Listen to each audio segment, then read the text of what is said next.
ഞാൻ സ്കൂളിൽ പഠിക്കുന്ന സമയത്ത് ഏകദേശം ഒരു 8 മണിക്ക് നമ്മുടെ സ്കൂൾ ബസ് വരും കേട്ടോ. അപ്പോൾ നമ്മൾ ലഞ്ചും സ്നാക്സ് ബോക്സും ഒക്കെ ആയിട്ട് നമ്മൾ പോവുക. അത് കഴിഞ്ഞ് കഴിയുമ്പോൾ 8-8:15 കൂടി അച്ഛനും അമ്മയും ജോലിക്ക് ഇറങ്ങിയിട്ടുണ്ടാവും. അവരും ലഞ്ചും കൊണ്ടാണ് പോവുക. എല്ലാവരും പോണതിന് മുന്നേ തന്നെ നമ്മുടെ ചോറ്, കറി, ബ്രേക്ക്ഫാസ്റ്റിനുള്ള സ്പെഷ്യൽസ്, അതുപോലെ തന്നെ വീട്ടിലെ ക്ലീനിങ്, പിന്നെ വാഷിങ് എല്ലാം കഴിഞ്ഞിട്ടുണ്ടാവും കേട്ടോ. വീടൊക്കെ നല്ല പെർഫെക്റ്റായിട്ട് അറേഞ്ച് ചെയ്തിട്ട് തന്നെയാണ് ജോലിക്ക് പോവുക.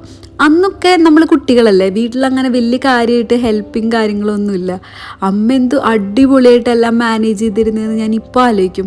ഞങ്ങൾക്ക് 6:30 ആകുമ്പോഴേക്കും എനിക്ക് വർക്കിന് കയറണം, അച്ഛനും വർക്കിന് പോകണം. അപ്പോൾ ഞാനിടയ്ക്ക് ആലോചിക്കാറുണ്ട് കേട്ടോ, ടൈം മാനേജ്മെൻറ്റ് എന്ന് പറഞ്ഞാൽ ഭയങ്കര ഇമ്പോർട്ടൻ്റാണ് ശരിക്കും. ആദ്യമൊക്കെ നമുക്ക് കുറേ സ്ട്രഗിൾ ഉണ്ടായെങ്കിലും ഇപ്പോൾ നമ്മൾ രണ്ടുപേരും ആ ഒരു ട്രാക്കിലേക്ക് വന്നിട്ടുണ്ട്.